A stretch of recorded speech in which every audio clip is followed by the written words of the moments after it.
One of the surprising and hopeful things about this country, to those who know only the parts of Africa where women are subjugated, is the place of women in Ghanaian society. I have with me now Miss Gloria Adai, who is a commercial officer in the Ministry of Trade and Labor here in the Gold Coast government. Tell me, Miss Adai, how are women getting on in the struggle for equality here in the Gold Coast? Well, Mr. Mackenzie, we haven't had to struggle for equality here. We have had it so far as I can remember. In traditional life, too? Both legally and in traditional life. Legally, we have had the vote same time as the men had it, and we have equal pay for equal work.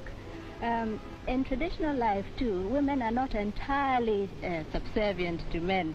In fact, our system of inheritance, which is through the mother, gives women a lot of property, and that gives them a lot of influence in traditional life.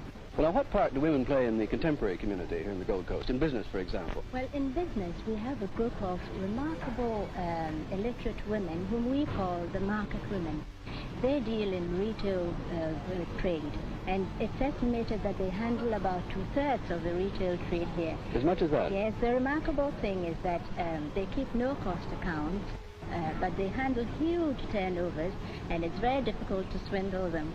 And what's the place of women in the professions here? Oh, in the professions, more and more women are entering them. We have women lawyers, women doctors, women in the civil service, and so on. And I feel that as opportunities of education for women widen, so there will be more women in the professions. Do boys still get a preference over girls in education? No, not these days, Mr. Mackenzie. I think parents are realizing that today it's a very good thing to educate their daughters as well as their sons. And what about women in politics? Oh, well, in politics, too, women wield a very important role there. Actually, there has been only one woman elected to the Legislative Assembly so far. But in the party organizations, both at the national and the regional levels, women play a very active part.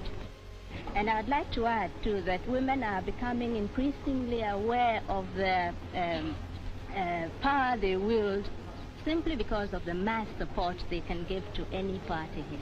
Ghana has a parliamentary democracy on British lines, and every adult man and woman can vote. There's tremendous interest in politics and a vigorous and varied press. This verbatim report of a 4-hour-long speech on the Constitution by the Prime Minister quickly sold out its first printing of 5,000 copies. But over half the population of Ghana is illiterate, and some observers have questioned whether you can operate a democracy in such circumstances. However, candidates are represented on the ballot papers by symbols, and the system has worked well during the 3 elections in the past 5 years. The turnout of voters has been about the same as in an American election.